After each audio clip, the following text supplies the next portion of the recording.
예, 감사합니다. 우리 42.19 하면 뭐가 생각나세요?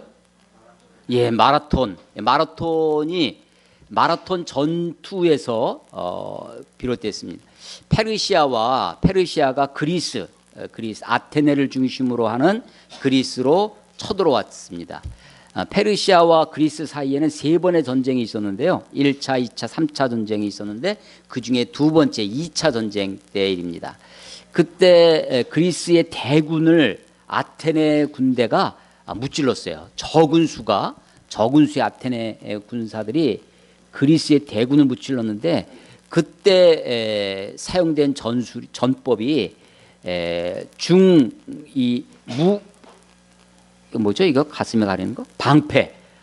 방패를 한 왼쪽에 들고 오른손에 창을 듭니다. 그럼 오른손이 비잖아요. 그러면 옆에 사람의 방패가 또 내 오른쪽을 가려줍니다.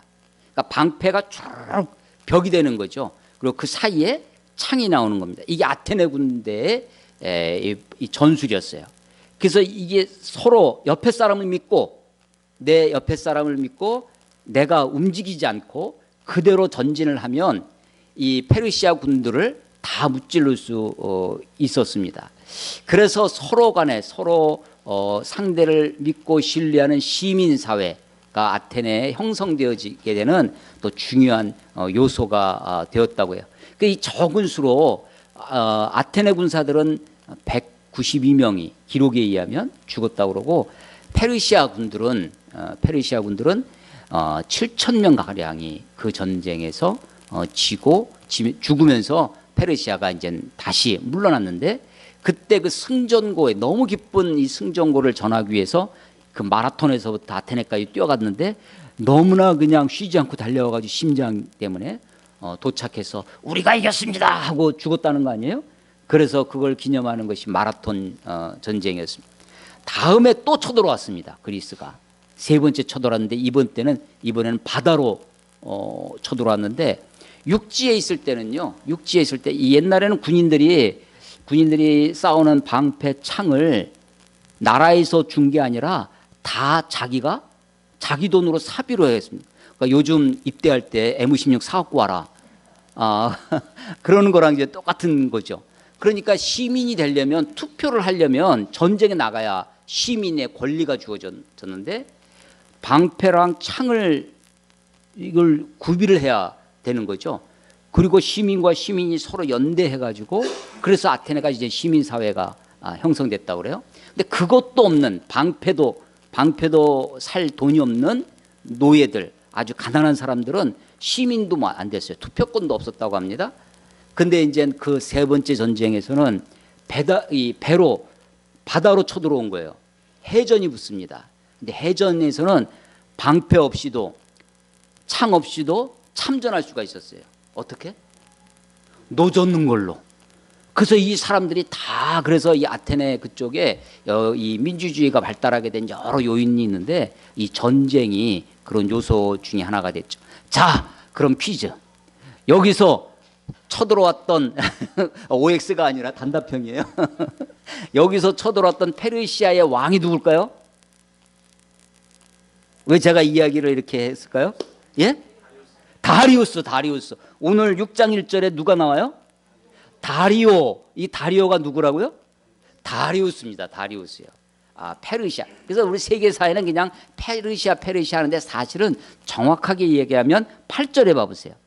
8절 중간에 보면 메데와 바사가 어디예요? 페르시아. 메데는 어디예요? 메소포타미아 지역에서 나온 나라인데 메디아라고 하는 나라가 있었습니다. 사실은 바벨론을 무찌른 나라예요.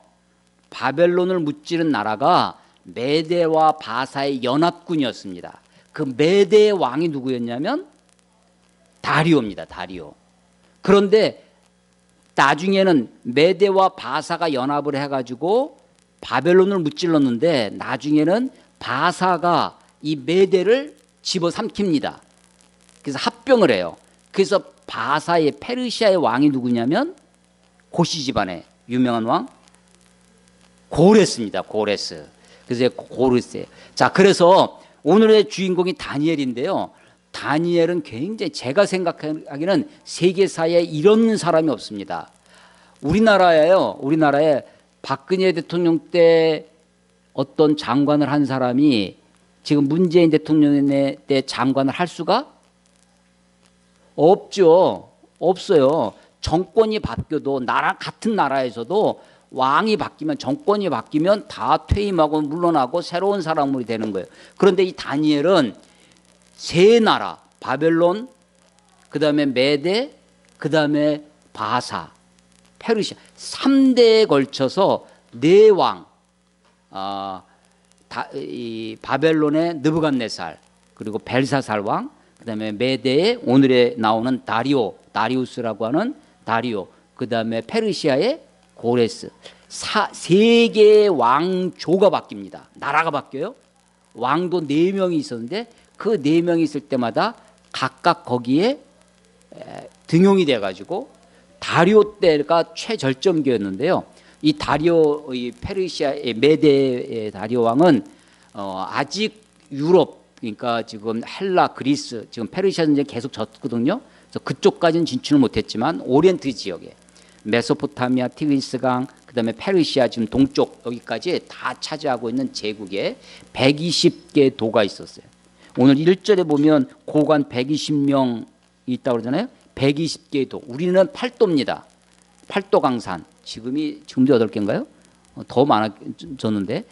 그런데 이제 옛날 이 다리우스가 120개의 도에 그를 세 블록으로 나눠서 총리를 세우고 그 중에 한 명이 다니엘이었어요. 근데 가만 보니까 다니엘이 너무나 출중하니까 다른 총리들 위에 완전히 그야말로 수상으로 세워서 다른 사람들의 보고를 받는. 그러니까 이 다리우스가요, 고대 왕 중에 중앙 집권을 하고 그리고 모든 이 나라를 관료화한 그런 왕으로 굉장히 획기적인 통치 시스템을 가져온 그런 왕으로 여겨집니다. 이때 이 마라톤 전투에 패전한 왕, 이 다리우스고요. 그래서 나라가 점점 어려워지니까 그 다음에 바사의 고레스에 의해서 집어삼키고 고레스, 페르시아가 이제 그 지역의 패권을 차지하게 되는 것이죠. 이 다니엘은 남왕국 유다가 멸망한 다음에 포로로 잡혀가서 포로기 동안에 있었던 이야기입니다. 다니엘서 12장까지 있는데요. 이 다니엘서가 우리는 이사야, 예레미야, 에가, 에스겔, 다니엘 이렇게 되어 있어요. 책 순서가 구약 성경이 이사야, 예레미야, 에가, 그다음에 에스겔, 다니엘. 이 5권을 대선지서라고 합니다. 그 뒤에 있는 12권 뭐 호세아, 요엘, 아모스, 미가, 뭐 나훔 뭐 이런 거 지금 말라기까지 12권이 있는데 12권을 마이너 소선지서라고 해요. 근데 내용상에는 구별이 아니라 책 분량이 많은 걸로 그냥 대선지서, 소선지서 이렇게 얘기를 합니다. 이게 다 선지서라는 거예요. 선지서. 그런데 히브리어 원어 성경은 이 다니엘서가 선지서에 들어있지 않고 다른 곳에 들어 있습니다.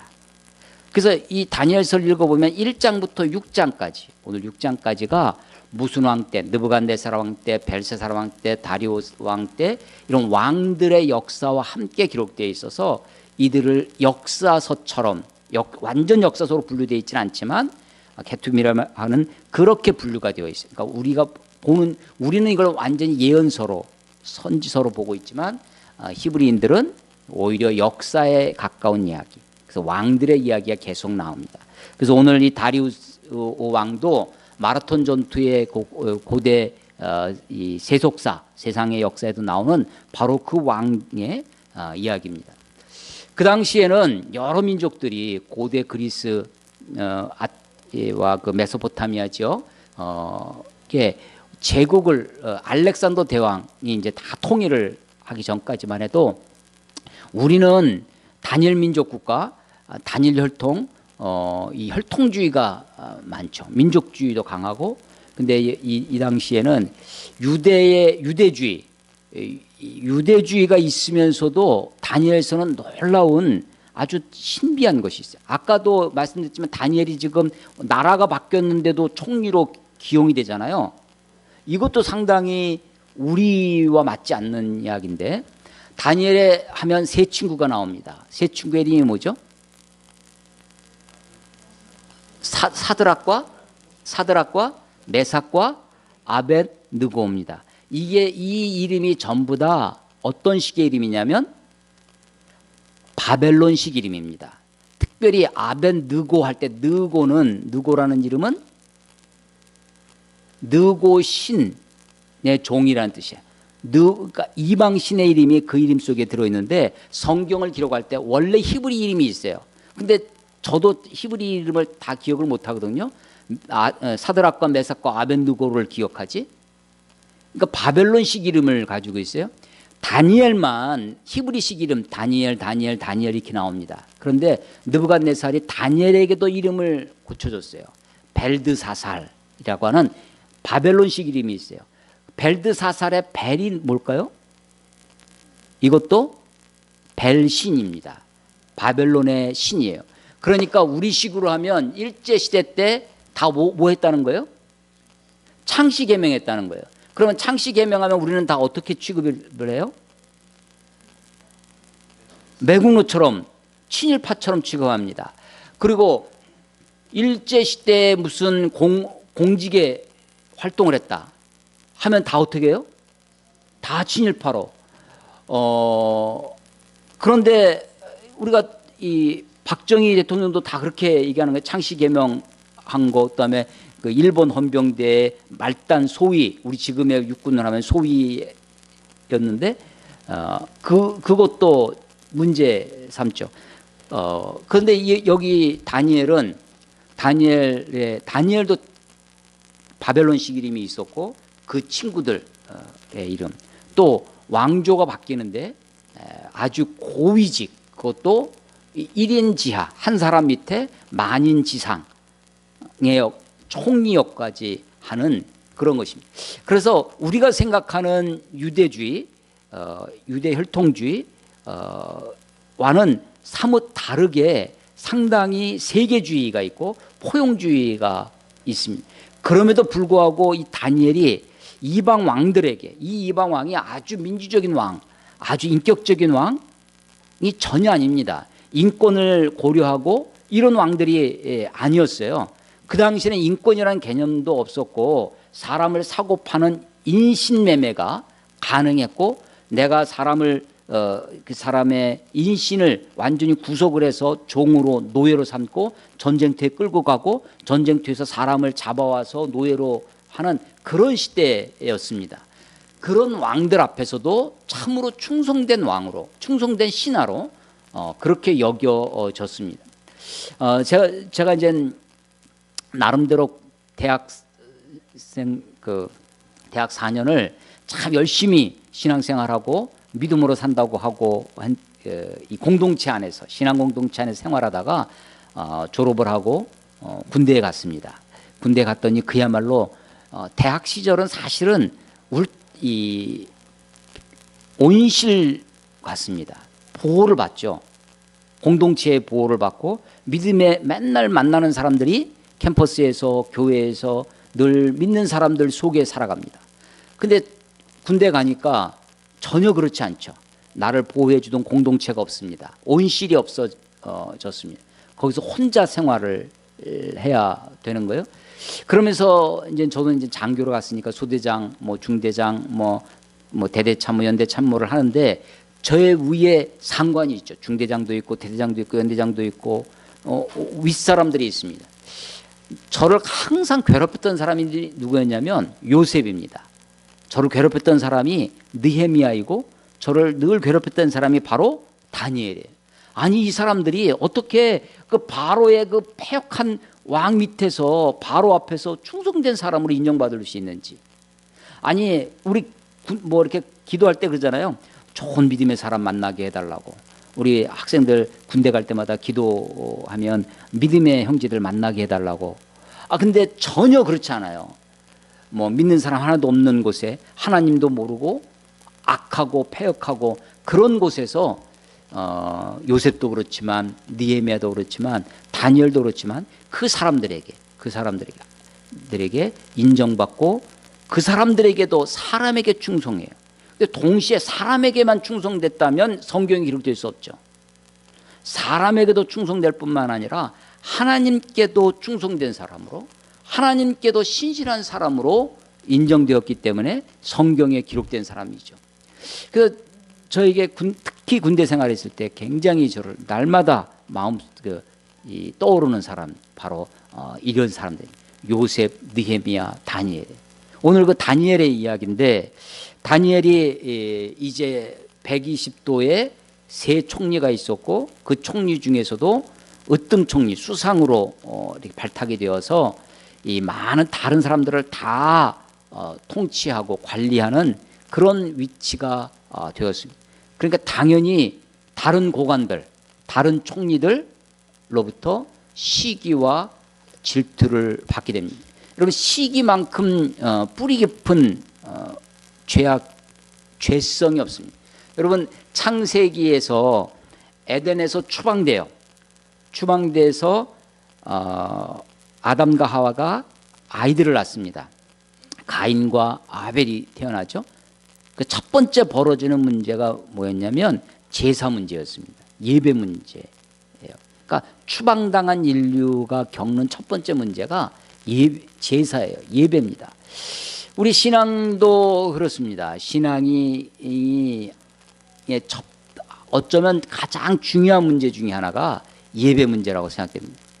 근데 그 문제가 어떻게 표출이 되냐면 아벨이 드린 제사는 하나님이 기뻐 받으시고 흡양하시고 가인이 드린 예배는 하나님이 받지 않으셨죠.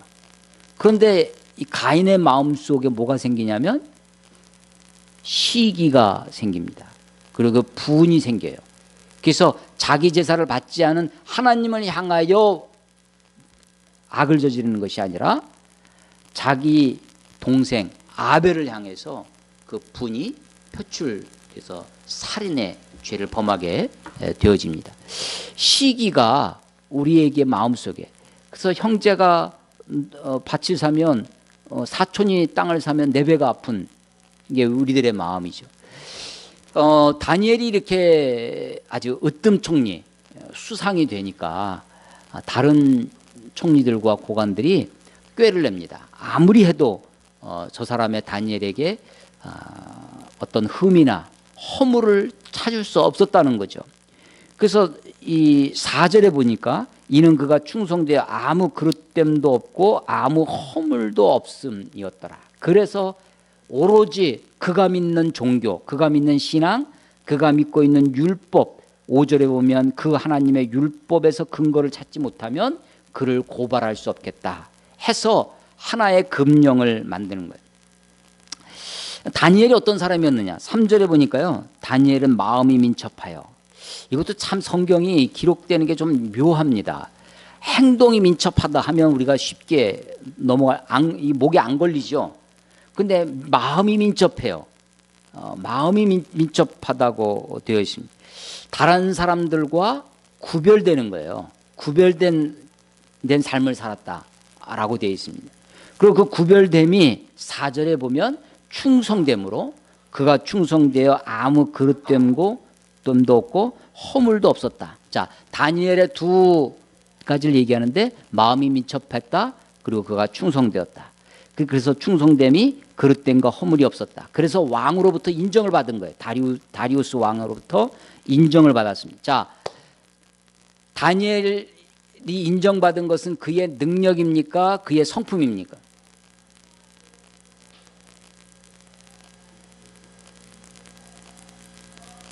어디에 인정받은 거예요? 능력? 오늘 본문에 보면 3절에 그가 마음이 민첩해서 총리들과 고관들 위에 뛰어남으로 왕이 그를 세워 전국을 다스리게 하겠다. 이제 앞으로 수상으로 세우겠다는 겁니다. 이에 총리들과 고관들이 국사에 대해 다니엘을 고발한 근거를 찾고자 했으나 아무 허물도 찾지 못하였으니 이는 그가 충성되어. 이게 다니엘의 능력입니까? 아니면 다니엘의 성품입니까? 다니엘의 탁월함 때문입니까? 아니면 다니엘의 신실함 때문입니까? 이게 이제 좀 분열이 되시네요. 예, 물론 다니엘이 무식하고 무지해서 나라를 통치할 만한 기본적인 능력이 없어서는 그를 수상으로 총리들 위에 세 총리들 중에 으뜸 총리로 세울 수가 없었을 것입니다. 그런데 그에게 있어서 그 능력은 기본이고 다리우스가 이 다니엘을 세우는 데는 그의 신실함에 있었다고 저는 생각합니다. 그의 성품, 그의 사람됨이 그로 하여금 왕으로부터 인정받고 그렇게 해서 세워졌다라고 생각됩니다. 여기서의 충성은 4절의 충성은 누구를 향한 충성이에요? 물론 왕에게 대해서도 충성합니다. 그러나 다니엘은 근본적으로 하나님께도 충성한 사람이에요. 자, 다니엘이 왕에게 충성됐기 때문에 인정받고 발탁이 돼요. 다니엘이 이 왕에 대한 충성은 무조건적인 충성이었습니까? 그렇지는 않습니다. 왜냐하면 그 뒤 이야기가 그것을 얘기해 주죠. 하나님께 대한 충성은 어떤 충성이에요? 예, 무조건적인 충성입니다. 상황이 달라져도, 아니 상황을 내가 이해하지 못하더라도, 상황이 나빠져도, 내가 억울한 일을 당해도 하나님께 충성해요. 하나님께 충성하는 것이 어떻게 나타납니까? 하나님께 충성하는 태도가 다니엘에게 어떻게 나타나냐면 그가 하나님께 꾸준히 기도하는 것, 변함없는 자세로 하나님을 예배하는 것, 변함없는 자세로 하나님께 감사하고 있다고 하는 것입니다. 이게 하나님께 대한 그의 충성의 모습이었습니다. 그래서 우리말에는 4절에 이는 그가 충성되어 아무 그릇됨도 없고 아무 허물도 없음이었더라 라고 기록되어 있는데, 이 충성되어라는 단어는 킹 제임스 버전이라는 데가 있어요. 영어 성경 버전이 킹 제임스 버전이 있는데 거기에는 faithful, 신실하여 라고 되어 있고, NIV에서도 trustworthy, 믿을만하여 이렇게 되어 있어요. 그러니까 물론 믿음도 능력이 없는데 어떤 일을 시킬 땐 못 믿으면 자꾸만 들여다보기 잘하나 못하나. 그런데 능력은 있는데 얘가 나를 속이고 어떻게 해먹으려고 한다고 하면 못 믿는 거죠. 믿음은 능력과 신실함이 있어야 되기는 하죠. 다니엘이 이 다리우스 왕으로부터 인정받습니다. 그런데 그래서 그가 하나님 그 왕에게 충성되는데 이 충성은 무조건적인 충성이 아니었다라는 겁니다. 자, 무조건적인 충성, 사람에게 대한 무조건적인 충성은 어떻게 나타나나요? 우리 사장님한테, 회장님한테 무조건적인 충성은 어떻게 나타나나요? 아부. 그런 거를 무슨 충성이라고 그래요? 과잉 충성 이런 말 안 쓰나요? 과잉 충성으로 나타납니다. 과잉 충성이 어떻게 나타나느냐면 시키는 것 할 뿐만 아니라 시키지 않은 일도 합니다. 그래서 어떻게 하냐면 알아서 깁니다. 알아서 겨요. 그리고 나쁜 상관들은 내가 무슨 나쁜 일을 하고 싶은데 말로 하지 않아요. 알아서 기게 만듭니다. 그래서 나중에 그 일이 잘못되면 그 일은 누가 덤탱이를 써요? 나는 지시하지 않았다. 근데 평상시에 이 상관은 이런 상관이기 때문에 내가 알아서 이 상관이 할 일을 밑에 사람이 알아서 합니다. 알아서 나쁜 짓 하고 알아서 악을 저지르고 알아서 부정하고 하는 거죠. 그래서 충성됨이 사람에게 대한 충성, 군인들에게 요구되어지는 것이 무엇이냐? 그게 충성이죠. 이 충성 앞에 명령의 복종이라고 하는 것 때문에 이 군인 사회에서 그것이 지휘관에 대한 사람에 대한 충성으로 오해됩니다.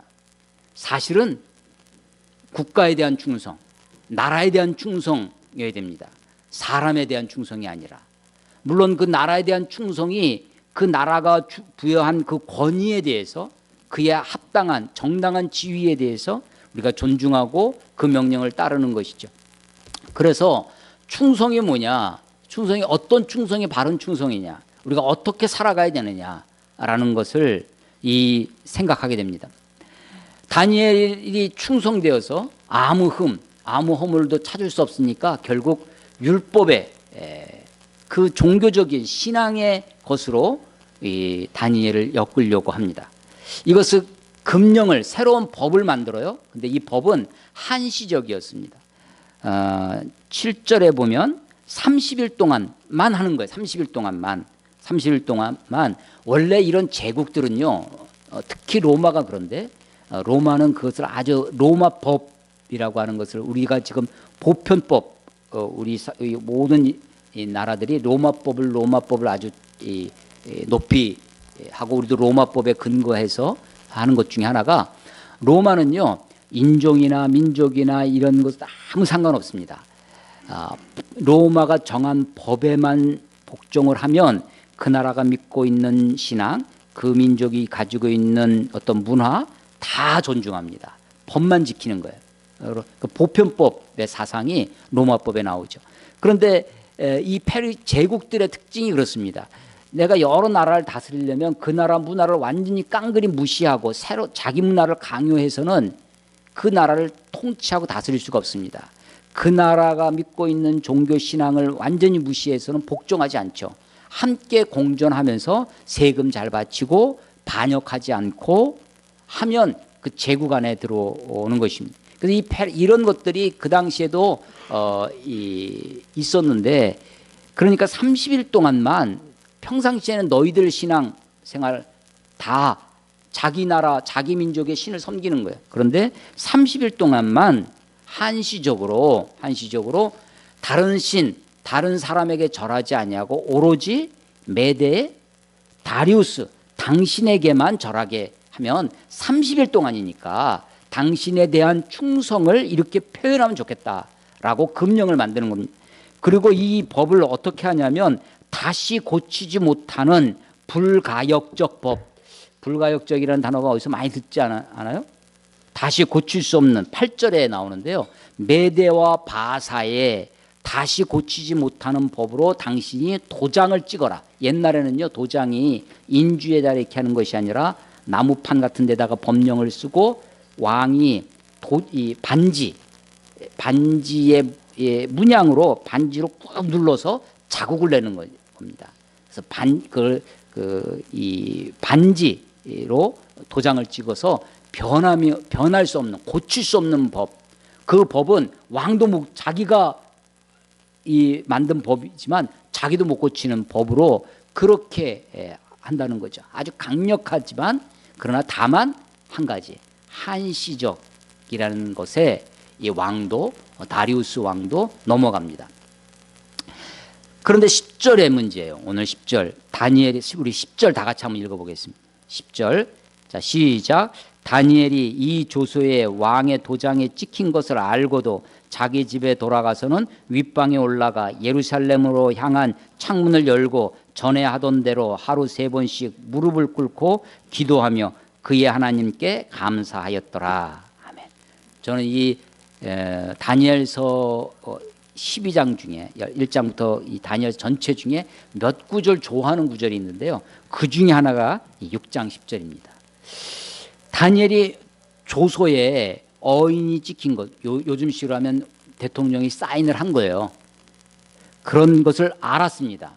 총리니까 당연히 이걸 아는 거죠. 그것을 알고도 집에 돌아갑니다.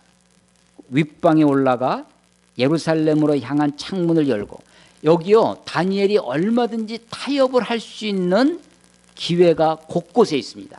일단은 30일 동안의 한시적인 법이에요. 30일만 잘 지나가면 되는 겁니다. 군대 생활, 제가 이제 군 생활할 때요 보면 그 신입 사원이 아니라 뭐예요?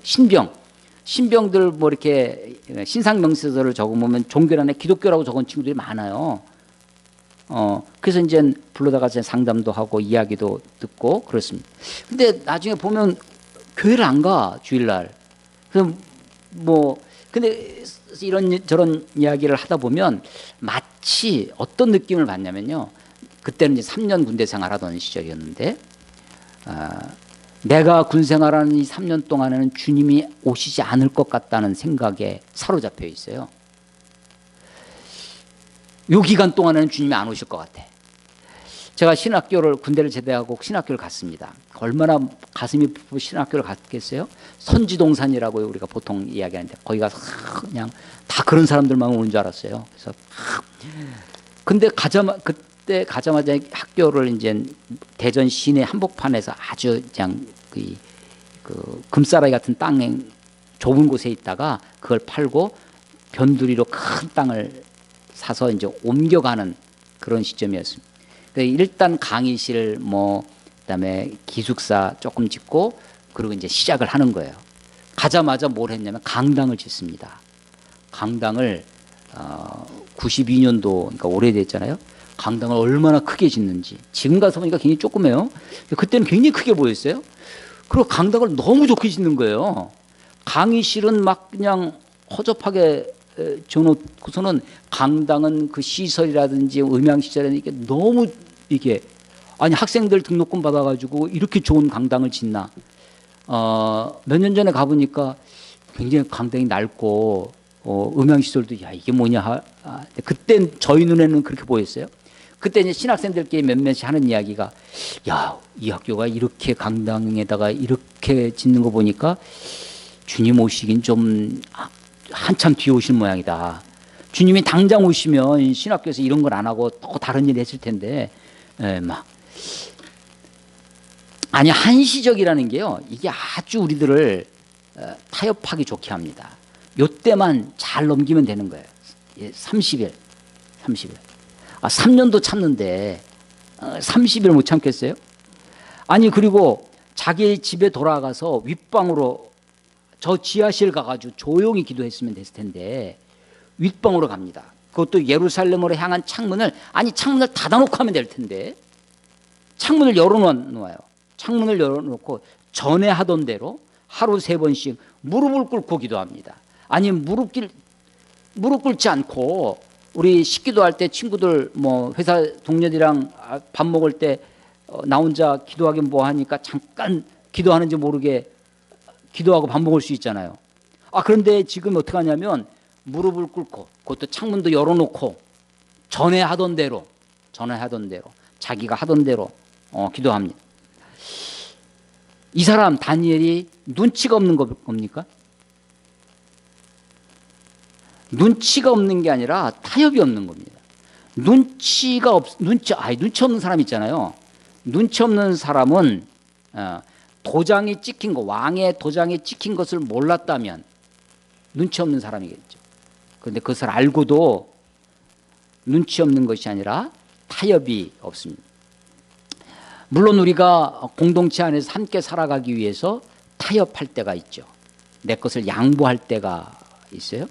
그런데 이 다니엘은 자기의 불이익, 자기의 위험을 감수하고 자기가 믿고 있는 신앙, 자기가 생각하는 가장 중요한 것, 생명과도 바꾸지 못할 그 믿음을 지키기 위해서 하는 겁니다.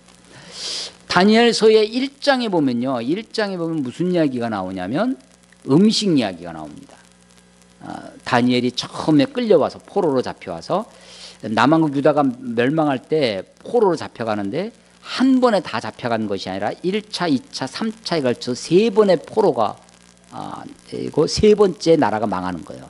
근데 첫 번째 포로에 주로 누가 포로로 잡혀가냐면 어중이 떠중이 다 데려가는 것이 아니라 주로 귀족의 자녀들, 고관 대작들, 그리고 기술자들, 이 농사나 뭐 이런 것에 또 목수나 요즘은 우리가 테크노 이게요. 고대 헬라어에서는 이게 목수란 이름이에요. 우리는 테크노 하면 아주 기술 이런 쪽으로 쓰이잖아요. 이런 사람들이 굉장히 기술자로 여겨졌죠. 이런 사람들이 잡혀가는 겁니다. 그래서 이 아주 똘똘한 다니엘과 세 친구들이 소위 이 바벨론으로 잡혀가서 왕실 교육을 받습니다. 황실 교육을 로얄 이 패밀리들이 받는 그런 교육들을 받죠. 그래서 나라를 다스리기에 충분한 학문적인 소양을 갖추도록 하는 겁니다. 마지막 테스트가 있었는데 왕 앞에 나아가는 면접 시험이 있었는데 그때 그 왕 앞에 나가기 위해서 평상시와 다르게 제사를 드리고 그리고 그게 하나의 그 면접 과정 중에 하나 있는 거죠. 그 이 제사를 드리고 나온 음식 그걸 먹는 거예요. 그 다니엘과 세 친구들이 거절했던 것이 뭐였냐면 제사밥이죠, 제사밥. 제사밥을 거절하는 겁니다. 그리고 특별히 이런 육식을 위주로 되어 있는 제사밥을 그것을 거절하고 근데 무조건 거절한 것이 아니라 그때는 타협안을 냅니다. 뭐라고 하냐면 우리들을 열흘간만 시험해봐라. 우린 그냥 채소만 먹고 가겠다. 그랬더니 그 관리하던 사람이 네 얼굴이 초췌해지고 그러면 내가 문책을 받는데 근데 열흘간만 시험해 보고 내가 그래도 괜찮으면 계속해서 우리가 하던 식대로 하겠습니다. 라고 해서 제안을 하는 거죠. 타협을 해요. 왜냐하면 사실은 이게 껄끄러운 음식이지만 제사 음식이라 껄끄러운 음식이지만 그것이 신앙의 결정적 요소는 아닙니다. 그러니까 타협할 수 있죠. 그런데 3장에 나오는 신에게 절하는 것이 있습니다. 절하는 것, 그러니까 하라는 걸 하지 않아서 3장에는 풀무불에 들어가는 겁니다. 여기는 하지 말라는 것을 하는 거예요. 6장은 다른 신에게 절하지 말라고 하는 것을 지금 하지 말라는 것을 하는 거죠.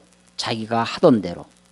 그래서 우리가 무엇인가를 거절할 때 쓸데없는 것 그런 것이 아니라 혹은 내가 얼마든지 타협할 수 있는 것에 고집을 피우고 자기 자존심을 내세우고 하는 것이 아니라 내가 정말 내 목숨과도 바꿀 수 없는 것, 내가 이것은 내 삶의 나의 존재됨의 근거가 되는 것이다 라고 생각하는 그런 것을 정말 어떤 불이익을 감수하고서라도 전에 하던 대로 한다는 거죠. 다니엘의 충성됨은 사람에게도 충성됐지만 사람에게 충성하는 것은 무조건적인 것이 아니었습니다. 알아서 기는 것이 아니에요. 그 사람에게 아부하기 위해서 하는 것이 아니라 그보다 더 높은 하나님께 충성되기 위하여 하는 것이죠. 하나님께 충성하는 것은 그야말로 무조건적인 것입니다. 상황이 바뀌고 불이익이 닥쳐오고 어려운 일이 벌어져도 변함없이 전에 하던 대로 합니다. 하나님께 기도했다는 것입니다. 그런데 그 기도의 내용이 더 놀랍습니다. 10장 끝에 보면 하루에 3번씩 무릎을 꿇고 기도하며 그의 하나님께 감사하였더라. 아니 눈물로 하나님께 간구하고 하나님께 애걸복걸하고 하나님께 원망하고 불평해도 모자랄 상황에 그가 하던 대로 변함없이 저는 이게 흐트러짐 없는 자세. 여러분 아브라함이 창세기 22장에 보면 모리아 산에 갑니다. 자기 이삭을 바치죠. 바치러 올라가는데 처음에도 보면 하나님이 아브라함을 부르십니다. 아브라함아. 그때 아브라함이 뭐라면 내가 여기 있나이다. Here I am. 내가 여기 있나이다.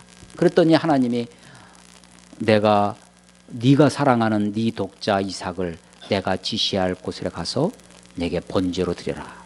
자기 아들을 번제로 태워서 드리라고 하는 그런 엄청난 지시를 받습니다. 그러고 나서는 그 다음 날 아침에 일찍 일어나서 자기 아들 데리고 자기 또 화목, 땔감, 제단에 쓸 나무, 칼 챙겨가지고 종들 데리고 모리아산까지 갑니다. 모리아산이 광교산처럼 가까운 게 아니라 꽤 멀었습니다. 그래서 3일 길을 갑니다. 3일 길을 걸어서 가는 사이에 수많은 번민, 내가 이 아들을 죽여서 하나님께 불로 태워 번제를 드려야 한다는. 그런데 3일 길을 아무 말 없는지 모르지만 하여간 성경에는 그게 축약이 되어 있어요. 3일길 가서 종들을 그 산 밑에 너희들은 여기 있어라. 왜냐하면 자기 헌신에 방해가 될 수 있기 때문에 그렇습니다. 만약에 종들과 함께 가가지고 종이 옆에 있는 사이에서 자기 아들을 죽이려고 하면 종들이 말렸을 거예요. 주인이 왜 그러시냐고. 노망이 들어서 그러신 거 아시냐고. 그런데 당연히 자기 와이프 사라는 집에다 놔두고 자기 종들도 베이스 캠프에 놔두고 모리아 산 정상에는 자기 아들만 데리고 갑니다. 그리고 말없이 그를 결박하고 그를 죽이려고 칼을 드는 순간에 하나님이 부르시죠. 그때 하나님이 처음에는요, 성경에 저는 그렇게 보여요. 앞에서는 하나님이 아브라함아 한 번 부르십니다. 근데 아브라함을 죽이려고 하는 그 대목에서는 하나님이 아브라함을 두 번, 아브라함아 이걸요, 아브라함아 이렇게 부르셨다고 안 생각해요. 저는 아브라함아 누가 급해요? 하나님이 급하신 거예요. 하나님. 근데 아브라함은 변함이 없습니다. 아브라함은 그대로 내가 여기 있나이다. 그래서 아브라함의 모습이 저는 흐트러짐 없는 자세, 흐트러짐 없는 충성됨이 그에게 있다고 생각됩니다. 어린 사무엘을 부르는 장면도 있는데요. 사무엘상 3장에 가면 어린 사무엘이 밤새도록 성막을 지키죠. 그 등불 여호와께 드리는 등불이 꺼지지 않도록 지키는데 하나님이 부르십니다. 사무엘아. 그랬더니 사무엘이 쭈르륵 누구한테 달려가냐면 엘리 지사장에게 달려갑니다. 그러니까 사무엘이 누구에게 충성한 거냐면 엘리 지사장에게. 그 엘리 지사장이 아주 총명하고 엘리 지사장이 아주 신실하고 엘리 지사장이 아주 분별력이 있는 그런 지사장이 아니었어요.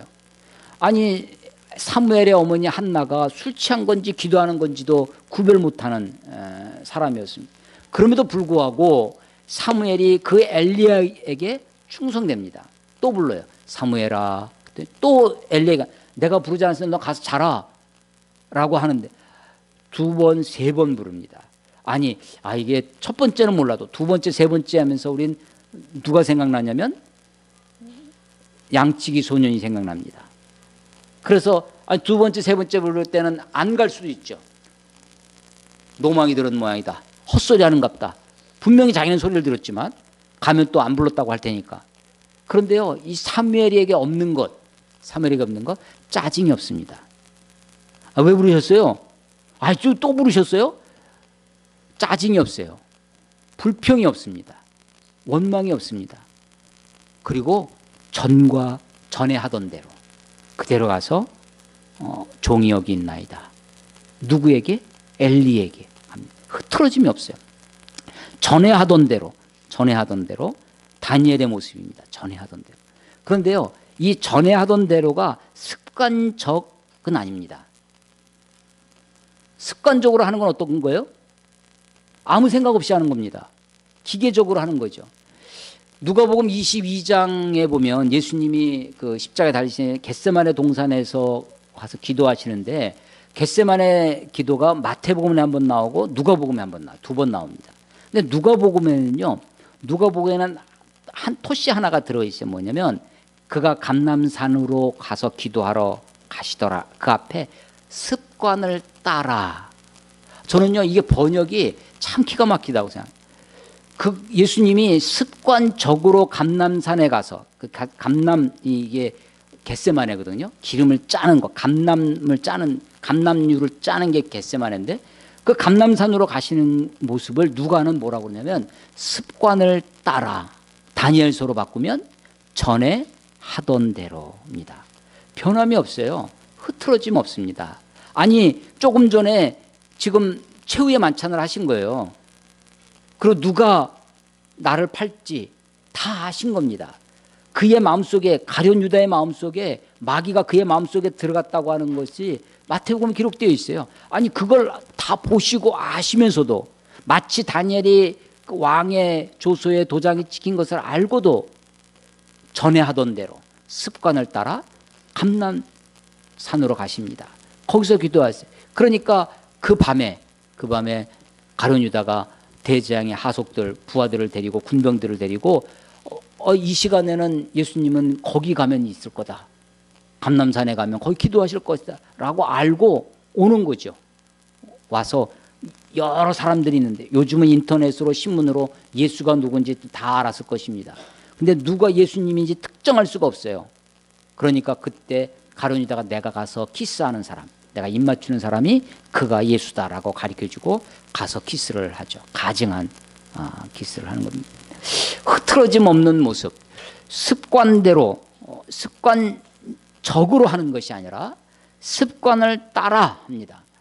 전에 하던 대로 변함없는 모습으로 하나님께 충성된 모습입니다. 하루에 3번씩 무릎을 꿇고 기도하며 하늘의 하나님께 감사합니다. 다니엘과 비슷한 시대의 사람이 느헤미야입니다. 아닥사스다 왕의 총리가 됐는데 그는 예루살렘이 황폐했다는 소식을 듣고 그가 기도를 합니다. 적어도 석 달가량 기도했던 것 같아요. 1장과 2장, 느헤미야 1장과 2장은 한 석 달 정도의 차이가 있습니다. 1장에 예루살렘에 황폐했다는 소식을 듣고 기도합니다. 기도하고 기도했다는 이야기가 1장이에요. 2장에 보면 석 달 동안 고민하며 기도했더니 이 느헤미야의 얼굴이 수색이 변화했더라. 얼굴이 안 좋은 거예요. 그 왕이 물어봅니다. 너 왜 얼굴에 수색이 있느냐, 수심이 있느냐라고 물어봅니다. 그때 느헤미야 2장에 보면 하늘의 하나님께 잠시 기도하고 어떻게 기도했을까요? 막 소리내서 잠깐 내가 당신께 답변하기 전에 내가 하나님께 기도 좀 해야 되겠습니다. 가가지고 막 침 튀겨가면서 통성으로 기도하고 왕에게 답변하는 것이 아니라 아마도 짧게 정말 이 사람이 눈치채지도 못할 정도로 짧은 시간 소리도 없이 침묵하며 어쩌면 대화 중에 하나님께 기도했을 것입니다. 아니 느헤미야가 하나님께 기도하는 모습도 참으로 귀합니다. 그런데 다니엘이 위험을 무릅쓰고 무릎을 꿇고 하루에 3번씩 전회하던 대로 그것도 예루살렘을 향한 창문의 문을 열어놓고 하나님께 기도합니다. 그 기도의 내용이 뭐라고요? 감사였습니다. 하나님께 감사. 하나님께 감사할 수 있는 것은 그 상황이 좋아서 감사하는 것이 아닙니다. 왜 감사할 수 있냐? 무엇 때문에 감사할 수 있냐면 이 상황을 주관하시는 이가 하나님이시라는 것을 믿기 때문입니다. 그리고 하나님의 선하심을 믿기 때문이에요.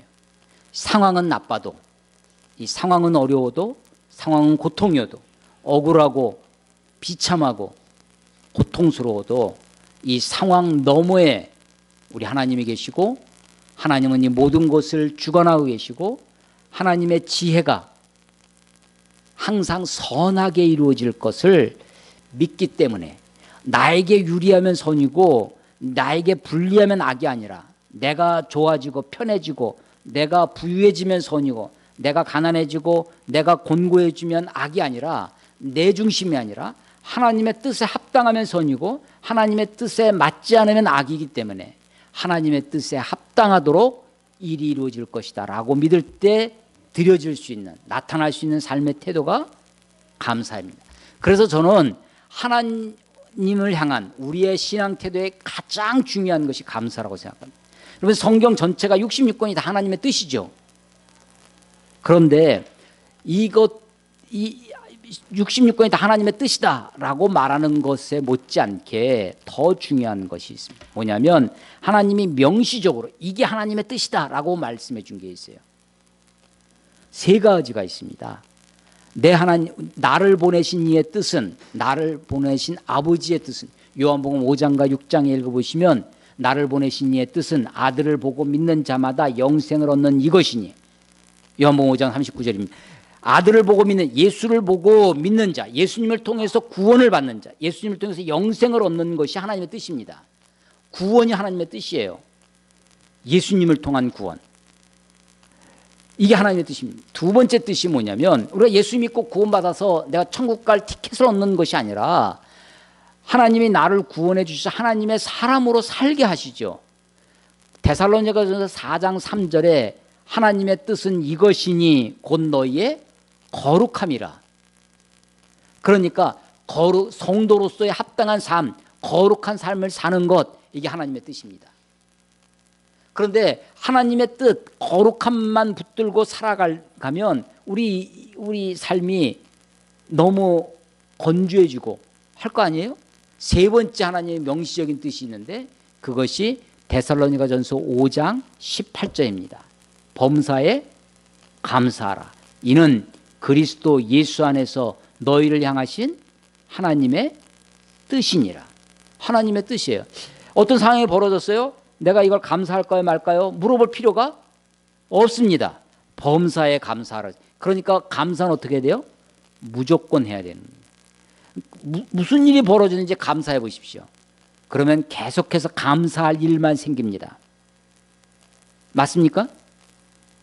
아니 무슨 일이 벌어져도요 감사해 보세요. 그러면 그 다음 일어나는 일도 다 감사할 일입니다. 감사할 일만 벌어질 겁니다. 불평해 보세요. 계속 불평은 불평을 낳습니다. 감사는 감사를 낳습니다. 아프리카의 어떤 부족은 그런 속담이 있다고 그래요. 비가 안 오잖아요. 기우제를 드립니다. 그 부족이 기우제를 드리기만 하면 비가 온답니다. 놀랍잖아요. 비결을 물어봤더니 비가 올 때까지 기도한답니다. 비가 올 때까지 기우제를 드리는 거예요. 언젠가는 온다는 거죠. 아니요. 감사도 그렇습니다. 감사하면요. 감사가 감사를 낳습니다. 무조건 감사하면 감사할 일만 생깁니다. 근데 원망하고 불평하고 짜증내면 계속해서 짜증만 납니다. 그래서 짜증이 참 전염이 잘 돼요. 짜증처럼 전염이 잘 되는 게 없어요. 아니 작은 공동체에서, 아니 직장 서너 명이 있는 그 공간에서도요, 한 사람이 짜증내면요 쉽게 짜증이 전염됩니다. 집안 가정도 그렇고 어떤 공동체 아주 이게 전염성이 강한 것이 짜증과 불평, 불만입니다. 감사가 하나님의 뜻입니다. 감사가 그리스도인을 향한 하나님의 뜻, 우리가 하나님을 향해서 최고로 드릴 수 있는 것 감사입니다. 여러분, 그런데 감사 중에 가증스러운 감사가 있어요. 가증스러운 감사. 어떤 감사냐? 누가복음에 보면요, 누가복음 12장에 보면 바리새인의 기도와 세리의 기도를 비교하면서 가르쳐 주신 장면이 있어요. 그때 바리새인이 하나님 앞에 서서 기도합니다. 다 폼 잡고 서서 기도해요. 뭐라고 기도하냐면, 하나님, 나는 저 토색하고 악을 저지른 저 사람들과 같지 아니함을 감사하나이다. 나는 일주일에 2회에 2번씩 금식하고 11조를 드리고 합니다. 자기가 한 것을 과시하면서 이야기합니다. 저 세리와 같이 토색하지 아니하고 하는 것을 감사한다는 거예요. 정말 같지 않죠. 가짜는 정말 감사합니다. 하나님께 우리의 신앙의 최고라고 생각합니다. 신앙의 태도 중에 최고가 뭐냐? 감사합니다. 요즘 SNS, 특히 이제 페이스북 이런 데서 감사절, 추수감사절이 성경에 없다. 그래서 이런 것을 지키는 것은 그것은 비성경적이다라고 가르치는 신학교 교수도 있습니다. 근데요, 제가 여러분에게 말씀드리는 것 중에 성경에 있다고 다 성경적인 것은 아니다. 기억나십니까? 예, 성경에 있다고 다 성경적인 것은 아닙니다. 아주 극단적인 예를 들어볼게요. 사무엘 시대에 사무엘이 죽었습니다. 사울 왕이 어떤 신접한 여인, 무당이죠. 신접한 여인에게 찾아가 가지고 사무엘을 초혼합니다. 죽은 사무엘의 혼을 불러내요. 초혼하는 장면이 있습니다. 이 무당이 얼마나 신통했는지 막 기도하다가 이 사무엘의 영으로 그 사울 왕한테 이야기를 합니다. 그러고 나서 신접한 귀신이 무당이 깜짝 놀래요. 아니, 당신이 사울 왕인데 어떻게 나한테 와가지고 얘기하느냐. 봐라, 여기 초혼하는 장면이 있지 않냐. 혼을 불러내는 거죠. 초혼하는 장면이 있지 않냐 하면서 어떤 집회에서 사람들을 막 쓰러뜨리고 방언하고 막 합니다. 그러면서 넌 누구냐? 귀신 들린 사람한테 넌 누구냐 하면 난 네 시험이다 하면서 얘기를 해요. 초혼을 합니다. 그 초혼하는 장면을 놓고서 하는 이야기가 봐라 성경에 이렇게 있지 않냐. 내가 신통해서 하나님의 영이 내게 임해서 이렇게 하는 것이다. 여러분 이건 비성경적입니다. 반성경적이고 완전히 잘못된 것이고 그런 자를 향해서 돌로 쳐 죽이라고 신명기에 나와 있죠. 성경에 있다고 다 성경적인 것이 아닙니다. 동일하게 성경에 없다고 다 반성경적인 것은 아닙니다. 추수감사절 아까 저희가 우리 애니메이션도 봤지만 성경에서 나온 것은 아닙니다. 성경적 전통은 아니에요. 이것은 미국 전통입니다. 퓨리탄들, 청교도들, 필그림 파더라고 하는 그 사람들의 경험에서 나온 것이죠. 그러나 그들이 가지고 있는 이 감사의 정신은 성경적이라고 생각됩니다. 그들이 사실은 오늘 만화에 잠깐 오류가 있다면 사실은 풍성한 곡식을 가지고 하나님께 예배했다고 했는데 인디안에게 씨앗을 얻어서 첫 농사를 했습니다. 사실은 그 농사가 빈약했습니다. 그렇지만 하니까 되더라. 그리고 열매가 너무 소중해서 이 열매를 가지고 곡식을 가지고 1년을 우리가 살아남은 사람들이 먹고 살 것이 못 됐습니다.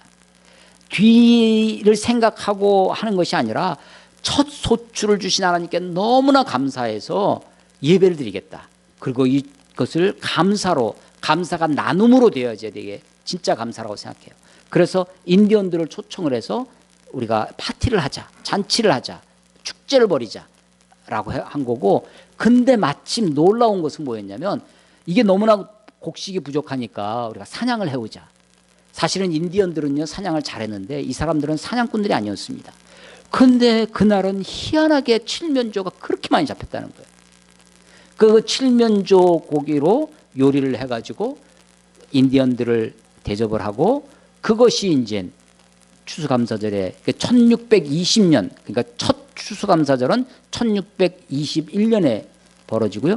나중에 독립을 한 1770년 이후에 에브라함 링컨이라든지 이런 사람들이 이것을 국가 공휴일로, 기념일로 해서 11월 셋째 목요일 날 추수감사절을 이렇게 지키고 있는 것이 미국의 전통이죠. 우리 한국교회가 미국의 전통에 영향을 많이 받았습니다. 그래서 우리도 11월 셋째 주에 합니다. 그래서 한국교회 중에 이게 성경이 없는 거니까 굳이 11월 셋째 주에 이 추울 때 할 추수감사절 이미 첫 곡식이 이미 다 나온, 그래서 이제 추석 때 하자라는 데도 있고요. 추석 때 다 집으로 흩어지고 고향에 가니까 추수감사절 안 되는 거예요. 그러니까 추석 지난 다음 주에 하자, 2주 여유를 두고 하는 데도 있고, 7월 첫째 주에 하자라는 데, 추수감사절은 다 달라요. 교회들마다 이게 다 다릅니다. 자, 성경에는 없습니다, 추수감사절이. 그러나 성경에 보면 레위기에 번제, 소제, 화목제, 속제제, 속건제 5대 제사가 있는데요. 그중에 세 번째 화목제가 있습니다. 이 화목제는 레위기 7장에 가면 3장이 그 화목제 이야기고 7장에 가면 다시 그 제사들에 대해서 세부 세칙을 이렇게 설명하는데, 그때 보면 화목제로 제사하려거든 너희가 감사함으로 드리는 화목제는, 화목제의 내용이 두 가지가 있어요. 하나는 감사해서 드리는 화목제가 있고요. 그래서 그 화목제는 감사해서 제사를 드려요. 그 양을 그날 다 먹어야 됩니다. 그날 다 먹어야 돼요. 그날 다 먹으려면 양 한 마리 잡아가지고 우리 4인 가족, 아니 식구가 좀 많아서 10명이라도 다 못 먹습니다. 제가 옛날에 플로리다에 갔을 때 바다낚시 한 이따만한 고기를 낚았는데요. 한 마리를 낚았는데 40명이 먹었습니다. 회 뜨고 매운탕 해가지고. 그러니까 양 한 마리 잡아가지고 가족들이 못 먹어요. 그러니까 그날 다 먹지 못하고 남겨두면 하루가 넘어가면 오히려 부정한 거예요. 너희가 제사를 헛드렸을 뿐만 아니라 마이너스 제사를, 부정한 제사를 드린 거예요. 그러니까 하루에 다 먹으려면 어떡하려면 이웃을 다 불러야 됩니다. 다 같이 먹어야 돼요. 하나가 화목제는 두 가지가 있는데, 감사로 드리는 화목제, 또 하나는 어떤 내가 서원을 하는 거 있어요. 내가 이렇게 하겠습니다. 근데 이 내가 속으로만 내가 이렇게 서원합니다 하고서는 아무도 몰라. 그럼 서원을 잘 못 지키죠. 그런데 서원의 화목제는요, 어떻게 하냐면 양을 잡고 소를 잡아서 이건 이틀 동안 합니다. 감사의 화목제는 하루에 먹어야 되는데 서원, 내가 뭔가 하나님께 약속한 것은 이틀 동안 먹어야 돼요. 이틀 동안 먹을 수 있고, 이 이틀 동안도 수많은 사람들을 초대해서 너 왜 화목제 드리냐? 아, 사실은 내가 하나님께 이렇게 서원한 게 있어서 다 광고하는 거예요. 다 광고하고서 자기가 하나님 앞에 서원을 잘 지키기 위해서 서원제로 드리는 겁니다. 그래서 제사의 정신 중에 화목제가 있는데, 화목제는 감사에 온전히 감사와 나눔으로 이루어지는 것이 이게 화목제의 정신입니다. 그러니까 추수감사절이라는 절기가 성경에 없다고 이것이 반성경적이다 혹은 비성경적이다 말할 수 없다라고 저는 믿고 있고요.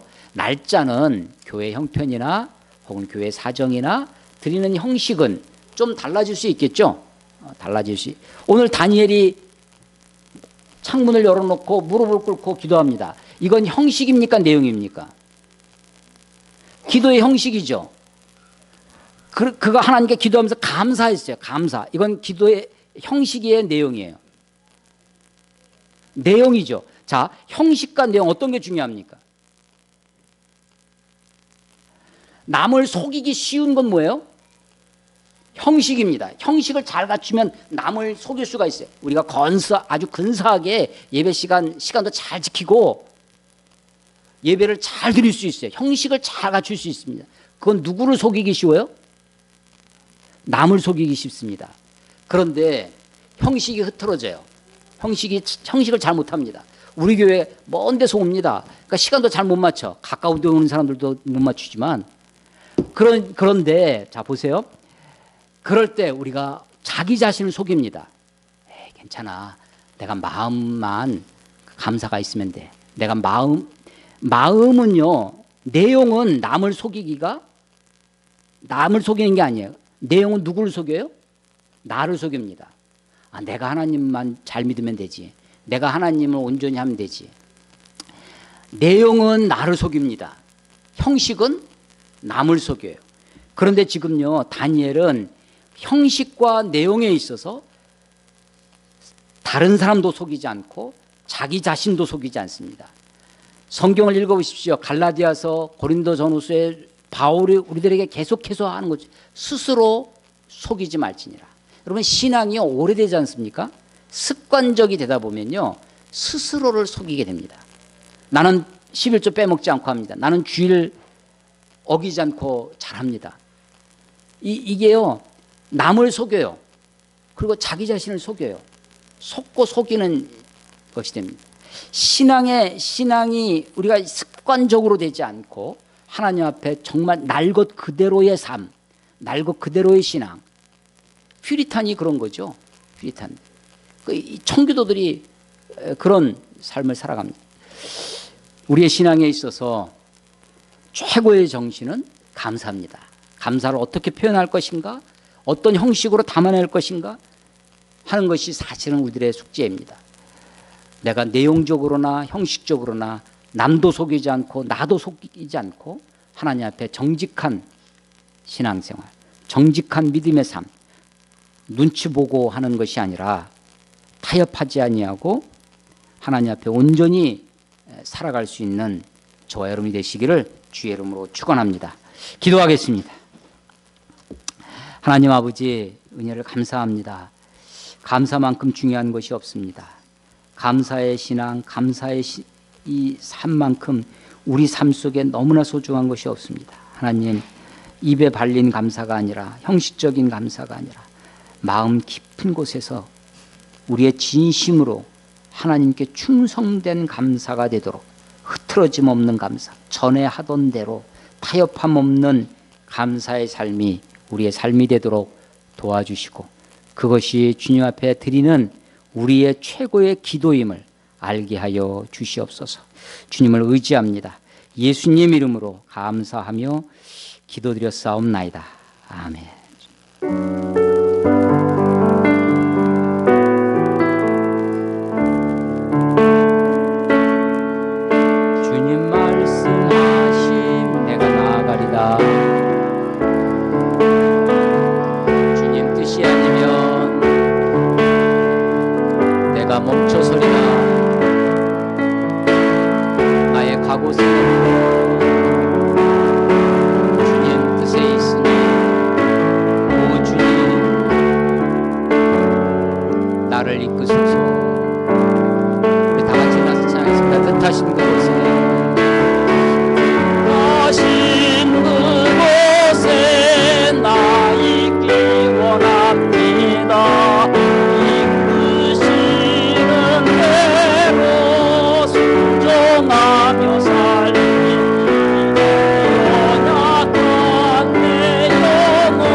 지금은 죄와 죽음에서 우리를 구원하신 예수 그리스도의 은혜와 하늘과 땅을 지으시고 지금도 역사하시는 무한하신 하나님의 사랑과 성령의 감화 감동 교통하심이 추수감사절을 맞아 다니엘과 같이 하나님께 매일 기도하며 감사하기를 소망하는 교회와 성도들 위해 이제로부터 영원히 함께 하심을 축원하옵나이다. 아멘.